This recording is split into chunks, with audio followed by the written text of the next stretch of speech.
If humanity had been so different 2,500 years ago, it wouldn't have needed these practices. And we get really confused about what makes us happy and well and what actually doesn't. There's just an open space, and it's a beautiful thing. Everybody, when they find it, they're touched by it.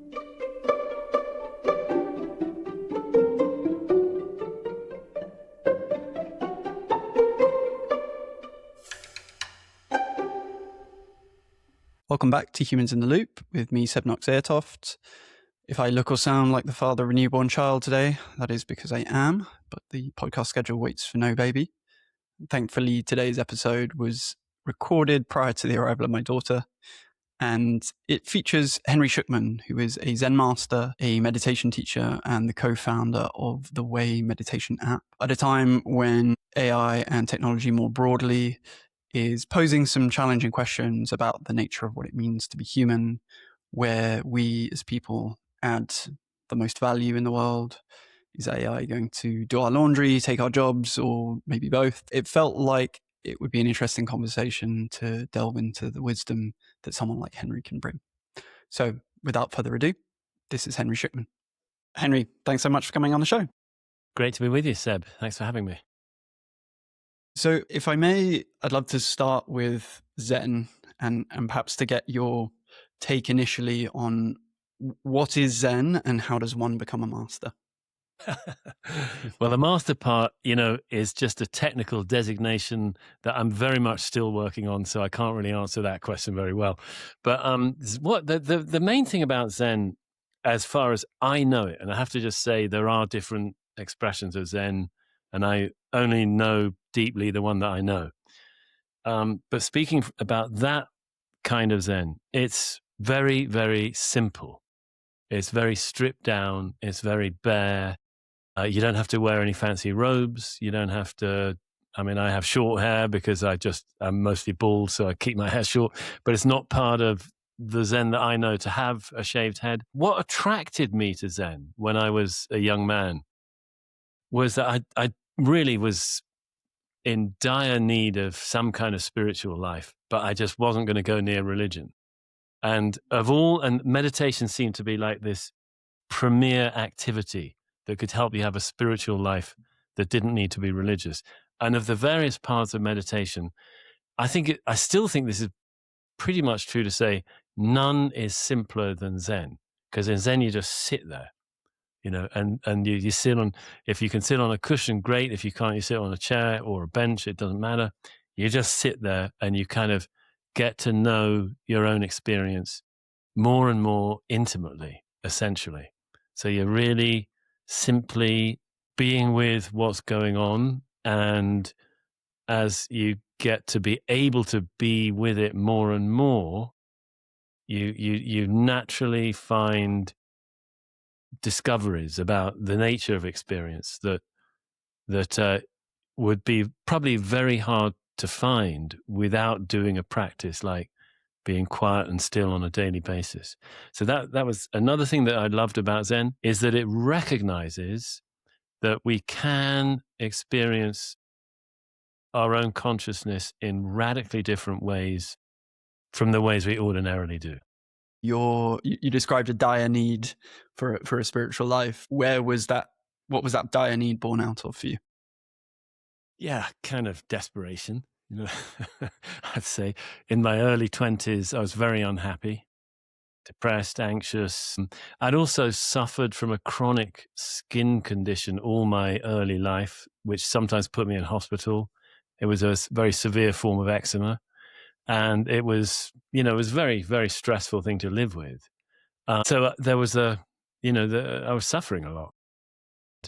But at the same time, also something else, I'd had a kind of blessed time when I was 19. I'd been away on a gap year, 18 to 19, for 6 months.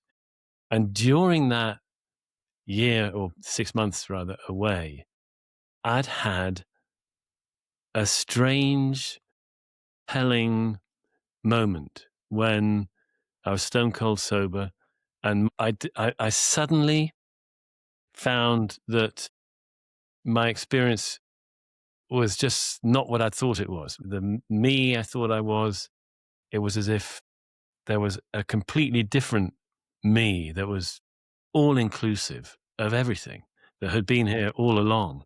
And that, wasn't really me as I knew me. It was something much larger, but I was intimately part of it. So that the main sort of ingredient of this experience was that, I and the world were just one thing, and there wasn't really a separation between me and the world.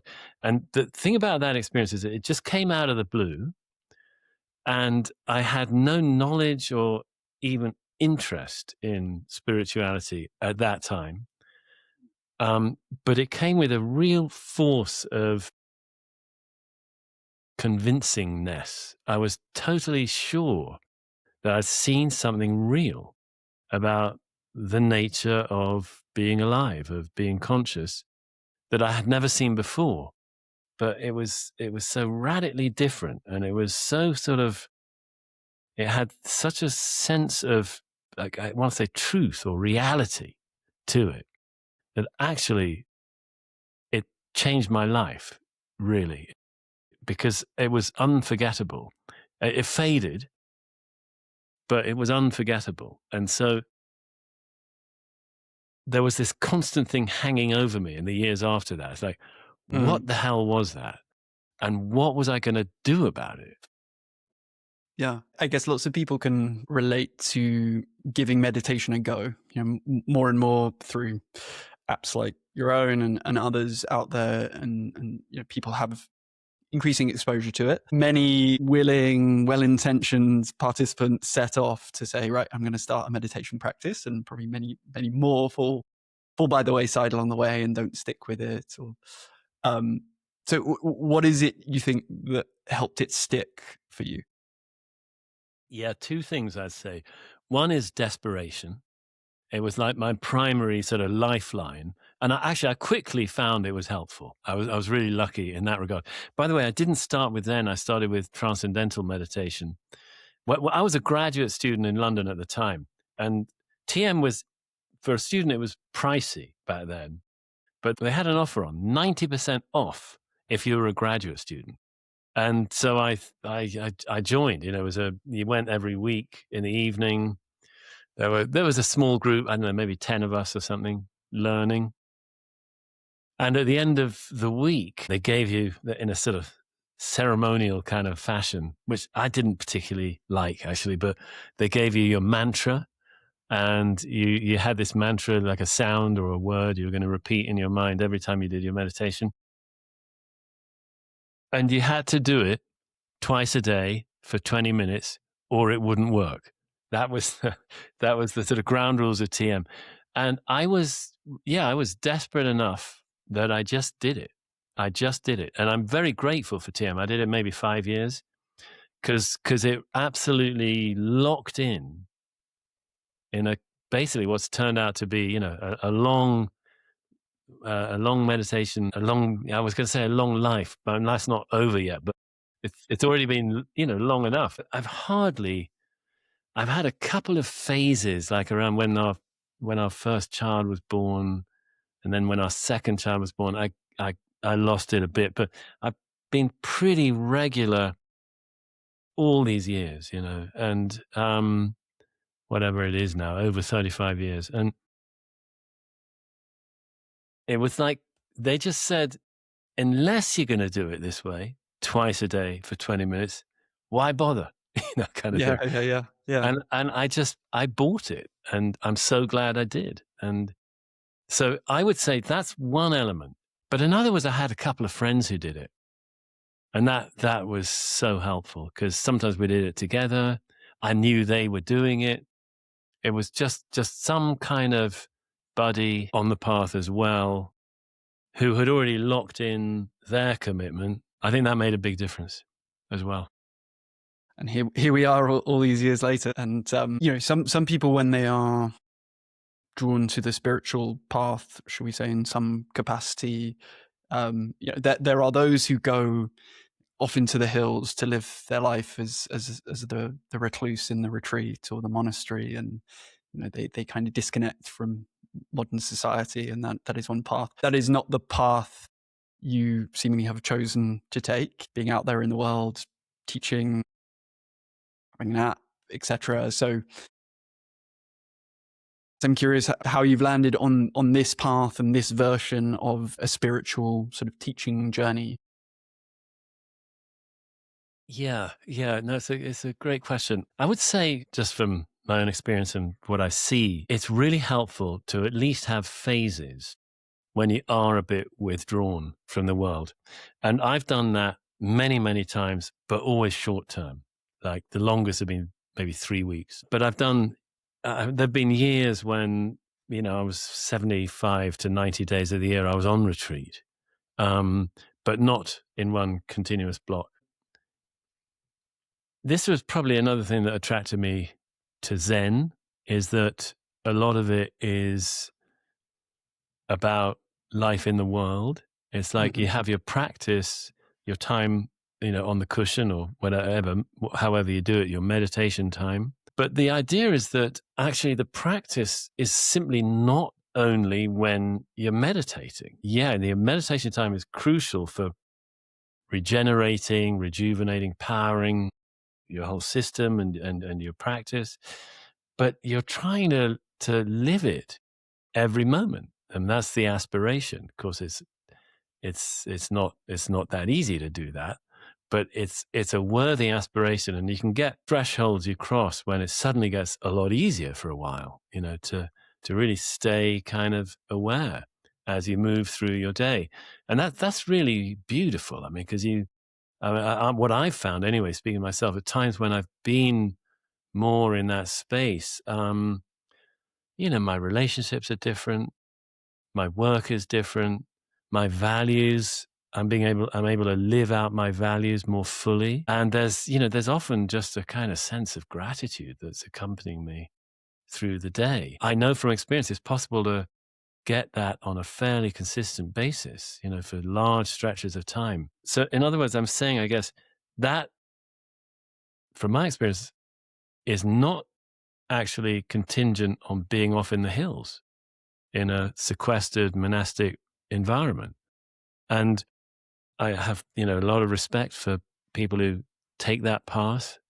And I think that's marvelous, actually, but it's not the only way. Yeah. I mean, you can go really deep without the monastic path. You can, actually.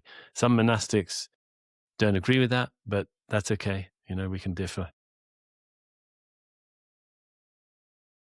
I guess that leads me on nicely to thinking about the modern existence in, let's say, the Western world, kind of modern existence. And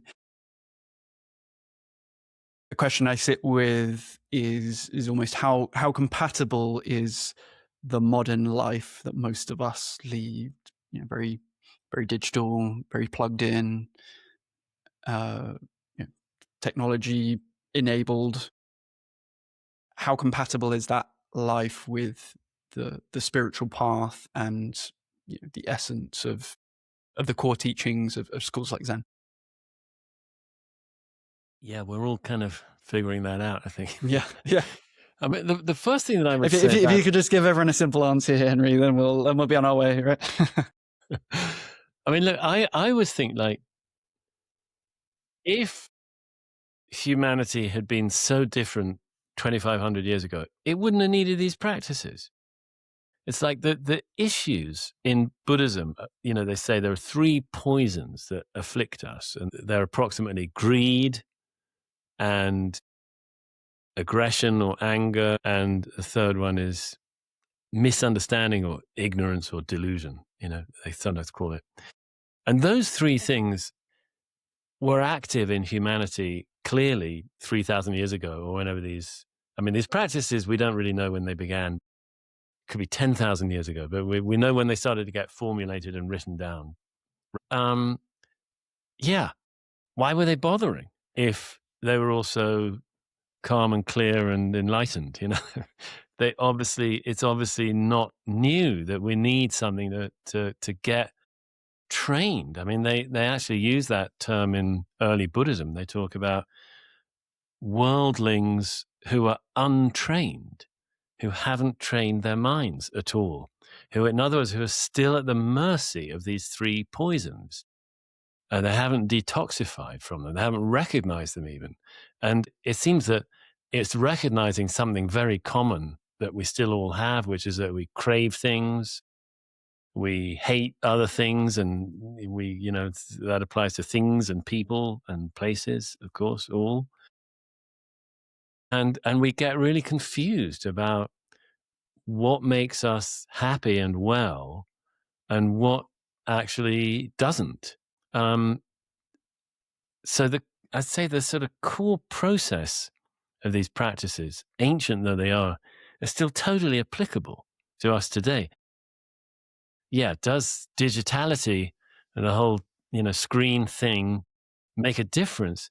Well, yeah, it's probably one more thing that we need to watch out for, that we can very easily get very attached to and get, addicted to. We can crave, and just automatically turning to what we crave and just pick up the screen and look at it, we can, without really thinking what we're doing. All of that, I don't think is a totally new challenge, but it's maybe a new way that the challenge of craving can show up. But it's not, craving itself is not new, And people might say, well, what's wrong with craving? And I think that's a fair question. We value love very highly in some forms in the West. I mean, we have great epics written about the whole Homeric cycle. The Iliad and the Odyssey. They're all about a mad love affair at the heart of it. Intense craving between a man and a woman. The first great work of Western literature that's come down and foundation of Western literature is all about craving as the generative impulse of the whole cycle of stories. But actually, from the Buddhist perspective, we're never going to find peace as long as we are completely at the mercy of our cravings. Now, there may be wholesome ways of being with certain kinds of craving, or dialing down the craving to a sort of, a motivating, healthy desire for something good and definitely beneficial for self and other, not just self. But if we're unable to even see it and are just driven by it, we're kind of on the hamster wheel, and we're just cycling round and round with a constant round of activity, never getting a moment of space to actually recognize being alive, being conscious, the gift of having experience, and how to use that gift more wisely while we can. As a teacher, you teach in person, hold retreat, and then also have many people you reach through your app and I guess other digital mediums. What do you know or understand about your students as a whole in terms of why they're coming to you and why they're coming to meditation and Zen Buddhism? Yeah, thanks. That's an interesting matter. I mean, I could say probably broadly speaking, it's either suffering or curiosity. It's either, and there's various degrees of that suffering. Some people are having a really hard time. They've lost a loved one, or they've lost some life that they had. It's been radically changed, and they're just finding the transition really hard to navigate. Or they're dealing with mental health, kind of say mild end of mental health issues, sort of anxiety and depression. I think when it gets more clinical, the jury's a little bit out on how and when meditation may help. But I think not really with the more common end of mental health issues. So yeah, either suffering of one kind or another, or curiosity. And the curiosity is usually around, well, I've heard that there's something called awakening, where I experience the world and self in a radically different way. I want a taste of that. I want to know what that is. Or is curiosity like, I recognize that I'm alive and my life like this is finite. How might I explore it most beneficially, or most interestingly, or most helpfully for others? And how might I use it most helpfully? How might I examine my life in a nutshell? And so I think there's very, very broadly, it's those ends of the spectrum. And then there's a lot of people who are already convinced that meditation is a good habit to establish, but they've tried and tried and tried, and they haven't managed to lock it in. We get quite a lot of people in that category. And I'm really actually quite happy and proud that our app is helping a lot with that category, because that's actually a primary reason we built it. Because we're radical. There's no choice in our app. Now, every founder would think, well, what on earth are you doing? It's all about choice. People want choice. Well, we thought, no, that they're wrong. There's some place for having no choice. This is what you're going to do every day. And so it's a long-term pathway. And each sit unlocks the next one. You can't do the next one until you've done the current one. And so it actually guides people on a long-term pathway. And it's really cool for me to see that, yes, of all the things that I've done in my life as a teacher, nothing has been so effective for getting people to sit daily as this app. Yeah. Yeah, I think it's actually a very smart choice. As someone who in first chapter of my career spent my life building products for people to use, I think the idea of just having a single linear pathway that limits people's choice is actually, in a lot of cases, what people seek. Anyone who's sat there scrolling through Netflix for half an hour trying to find the perfect show that every member of the family is going to be happy with can maybe attest to just here's a channel and pick it and have someone else make the choice. So we've touched already a little bit on technology, the good and the bad, if we want to simplify it in those terms. And what I hear you saying is, well, in the case of The Way, here is an app that has helped a lot of people to instill a regular meditation practice.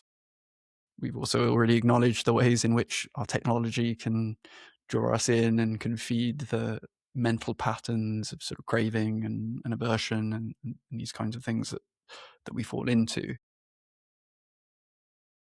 So what is it that you think Zen and or a spiritual path more generally can teach? What can we learn from that about our sort of relationship with technology and what right relationship should look like? I'd say that the principle is really about, Viktor Frankl, who's a philosopher who survived the Holocaust. He was a famous guy. He said, I'm not going to get this exactly right, forgive me, but he said, between stimulus and response, there is a space. Something like, in that space lies all our freedom and growth.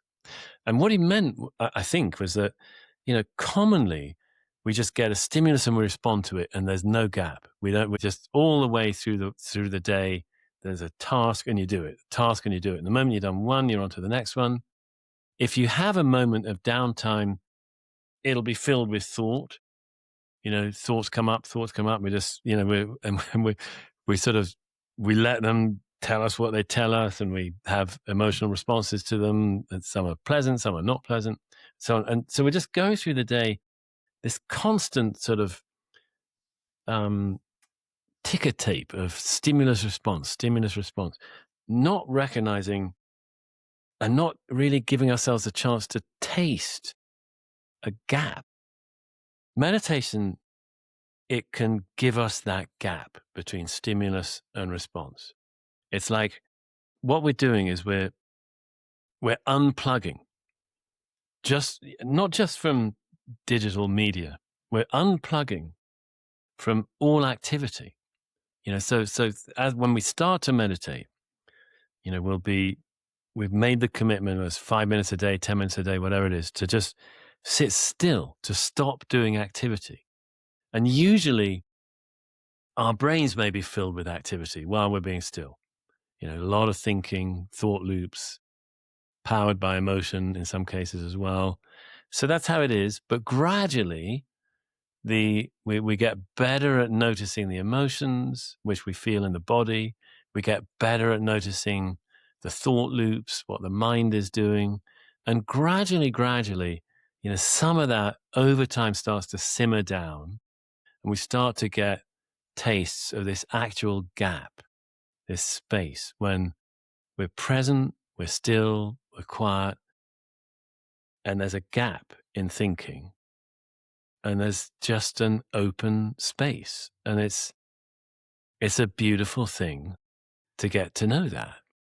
And everybody, when they find it, they're touched by it. It's like, oh my gosh, it's beautiful. It's just an instant, a short moment of calm. It's like a peace that has just settled. Okay, it's gone in a couple of seconds, whatever. It's okay. You've tasted it. And that kind of calm and peace, space, we can just get more of it if we practice gently, steadily.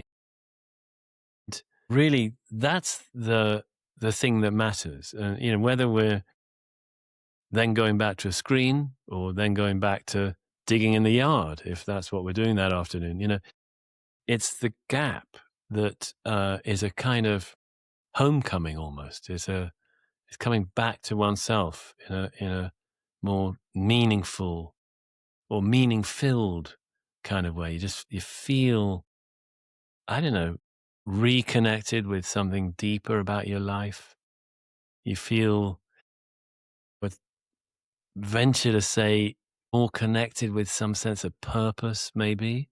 That there's something intrinsically good about being alive that you'd forgotten. You just feel, and you may feel difficult things, but they're also authentic, and you're sort of coming back to ourselves. So I'd say, like, regardless of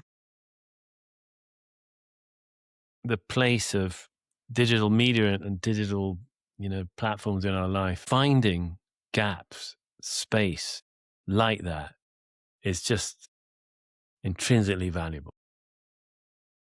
I remember sitting Vipassana for 10 days of silence and meditation, and on the 10th day doing a walking lap of the field, and just being in awe of the fact that I'd sort of just done a lap of the field and had almost no thoughts whatsoever.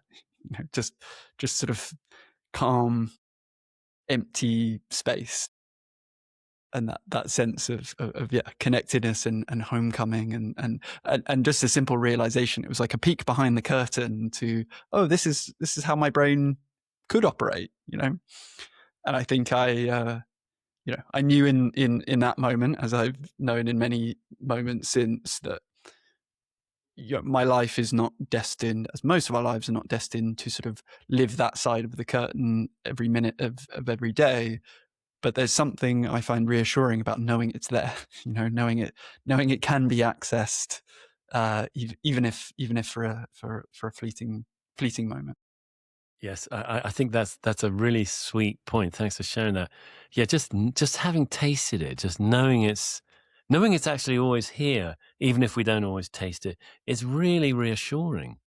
I had a phase when I was really ramping up my practice because I just wanted to, and that paid off a lot. I mean, it's over several years, but things happened in the course of that time, and I also had a great teacher, pair of teachers at that time.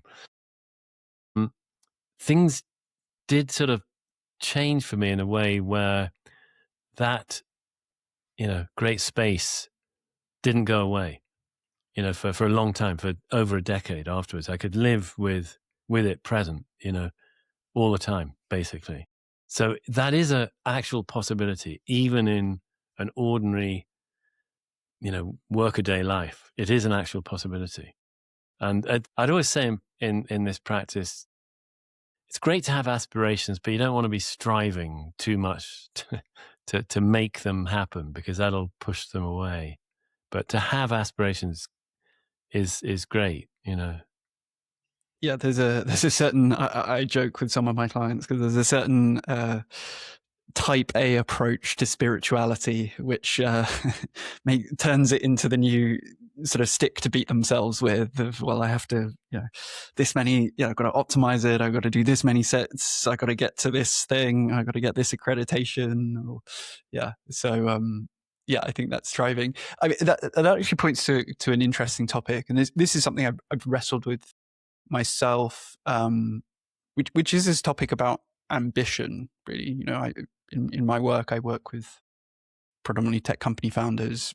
They're inherently ambitious people trying to do big things in the world, and I think there is in my view, a misconception that well, you embrace something spiritual and our ego disappears, and somehow we just slump into this, I don't know, existence of a monk who never feels the need to do anything and just sits and meditates all day. And for most of the people in my circle, that's not the life that they envisage for themselves. And so there's almost a fear there of, oh well, if I let go of this thing that's driving me, and that can be a past hurt, that can be a sort of chip on my shoulder, that can be, there are all sorts of things that can motivate us. There's a genuine fear of, like, will I lose my edge?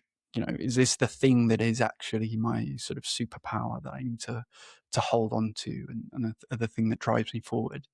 So I'm curious to put that to you, this topic of sort of ambition and spirituality, and how you hold those things, and whether or not you encounter those similar fears or hesitations amongst your students. Yeah, definitely. I can totally relate to that, and I hear about it quite a bit. One thing I'd say right off the bat, actually, is that my own master in Japan, Japanese Zen Master, has been the CEO of a large company for the last 20 years. And prior to that, he was managing director at a large bank. And so he had a very successful career all his long life while pursuing Zen or meditating daily for probably 60 plus years at this point. And he's also a teacher of teachers in Zen. There's some 70 to 100 teachers of Zen teachers worldwide who try to study with him if they can. And so he's a kind of leading figure in Zen, and a very busy, and I guess we'd have to say successful, businessman at the same time. And he doesn't see any distinction between his work life and his Zen life. He actually just can't make a distinction. He says it's just all one field, whether I'm sitting on my own in a Zendo, whether I'm in a board meeting, whether I'm going over spreadsheets. It's a single field of experience. So why would I excerpt large parts of it from my practice? It's all one field of practice. So he's an example that ambition, success in a worldly sense, is an opposite path to a spiritual path. It's just simply not the case in his life. And there are many, there are many sort of famous figures actually in the history of meditation traditions and Buddhism who were lay people. Whether they were hugely successful or not, they vary. There's one canonical figure from early Buddhism called Vimalakirti, who was a merchant, tremendously successful merchant. And he's always held up as the greatest of the Buddha's students, actually. So I don't know, there's undoubtedly a way of practicing deeply while having a successful, ambitious, worldly life.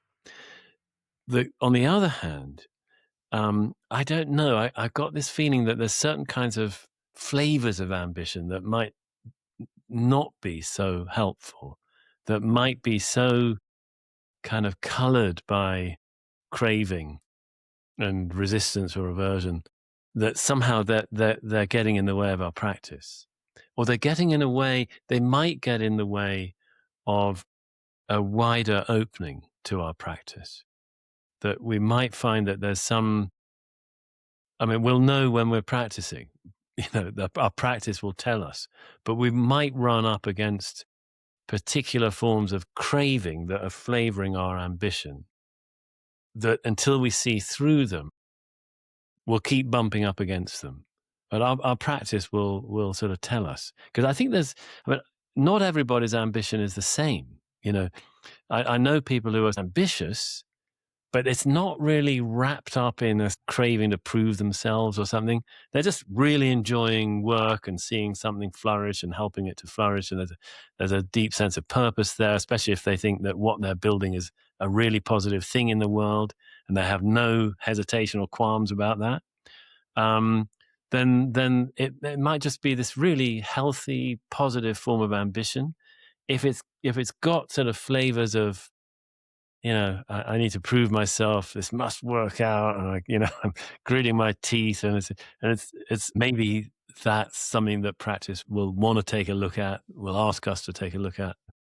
Yeah, there's certainly plenty of stories of technology company founders who have had great success. Had the big multi-millions, billions of at the end of the rainbow, and found the whole experience pretty hollow as a result. And of course, there are people who have got there and enjoyed those riches greatly. So it's not all one or the other. But yeah, actually, I just thought of a story. There was one Zen master. I remember hearing this story where he had a sort of like an assistant, in the meditation hall, who was a guy who he'd had a really difficult time in recent years. His wife had left him, his company had failed, and he just built up getting a new company going, and it was looking quite good, and he had a new partner, new relationship, and he was about to do a big retreat, large retreat with this, where he was helping the master, in the course of the retreat as a sort of attendant assistant to the master. He's a serious meditator, but like in the few days right before his new girlfriend dumped him, and he didn't get some new investment, and his business was going to collapse, and he arrived ragged at the beginning of the retreat and said, "Master, I got to speak to you." And so he had a little moment with the teacher, and teacher asked him, "What's up?" And he said, this is what's going on, and my girlfriend's dumped me, and my new company is collapsing. I don't know what to do. And the teacher just reached across the table with his hand and said, "Congratulations."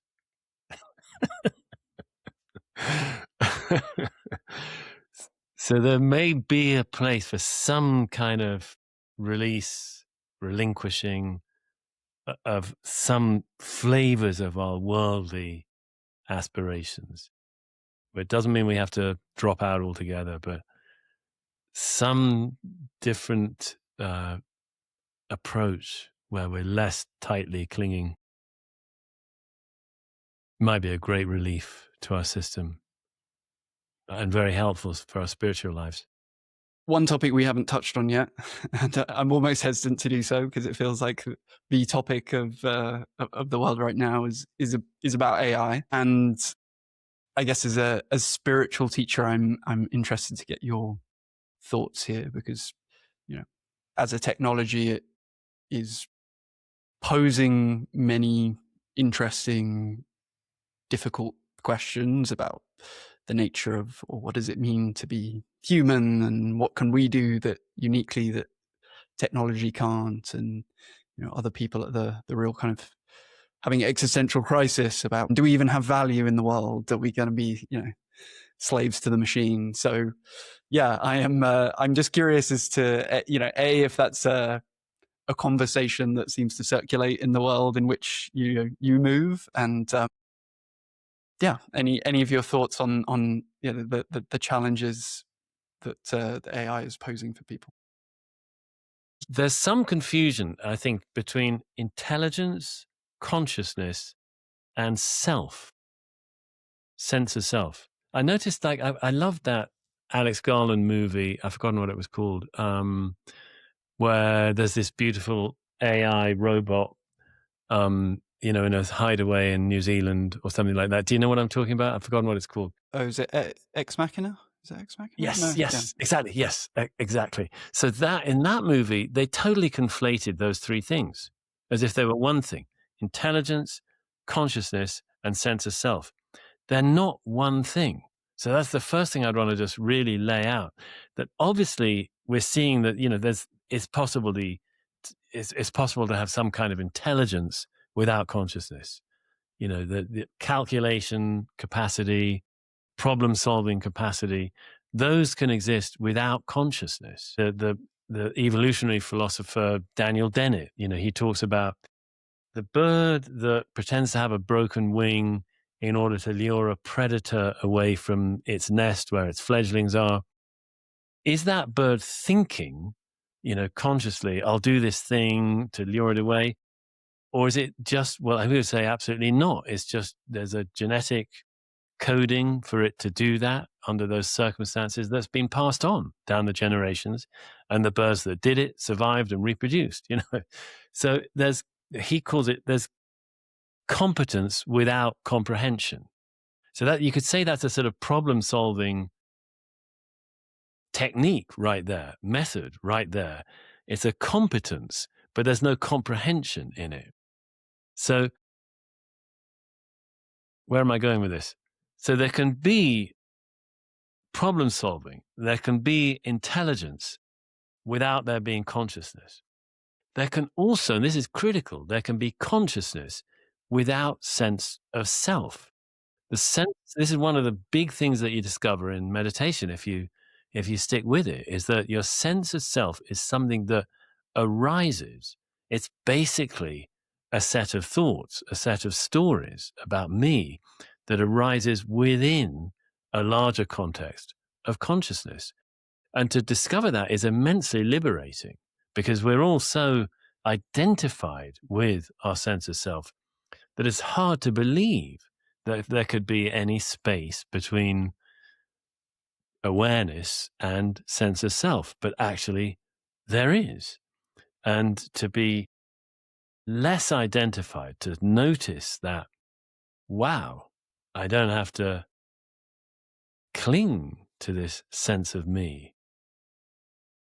I can be conscious and not be identified with a sense of self. That's a really amazingly liberating discovery. Mm. And so, I'm sorry, you're asking about AI. I'm going off on No. This is. I'm enjoying it. but I think somehow my response to AI is would come out of that kind of awareness. And obviously, as a content creator, I don't know, because is somebody going to make a pathway similar to what we've created on the way 10 times longer, 10 times better? I don't know. And it'll be made in a matter of a moment by some AI voice clone. I don't know.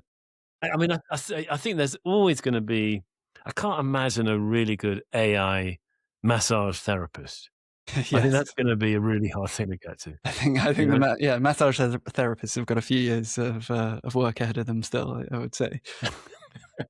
There is, and this is a big topic in and of itself that we won't get too deep in, but I suppose a lot of the existential piece it seems to be based on this quite sort of fixed view of, well, we are people and these are the jobs we do today, and therefore if AI sort of takes this, what space is left for us, perhaps as opposed to a view of that maybe acknowledges that what we have done as people, the activities that we do day to day, you and I having this conversation right now, someone in medieval times did not think that the podcasting was a thing that the world needed. Yes, I guess there is new space that emerges, and these deep and interesting questions about, I suppose, the nature of consciousness that it sort of forces us to confront, even if we don't have good answers for it yet.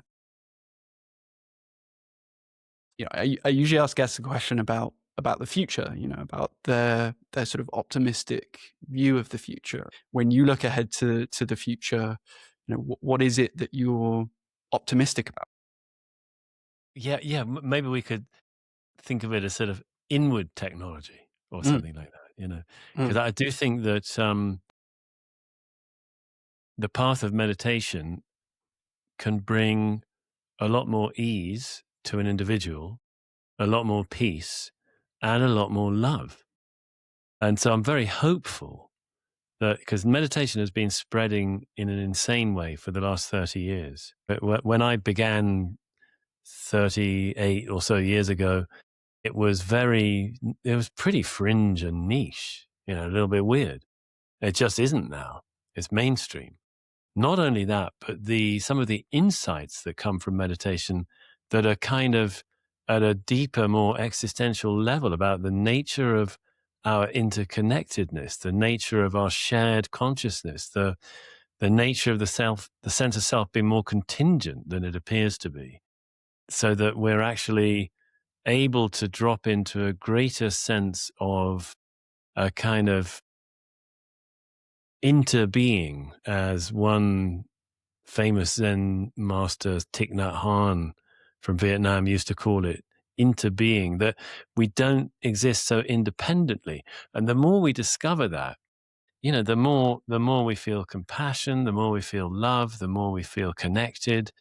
And I think that there's a really solid case to be made that as more people are tapping into that and are curious about that, we're undercutting one of the great human neuroimmunological problems, which is dehumanizing others, othering others, considering that other humans are somehow not human like we are, and to undercut that is a really important thing right now, when so many unscrupulous and malicious politicians are trying to fire up hate, in the world, and divisiveness. I think any use of technology that is working the opposite direction is a really good thing, even if it's, to whatever limited extent it works. But I do think actually, the deeper meditative path can work really well at undercutting that.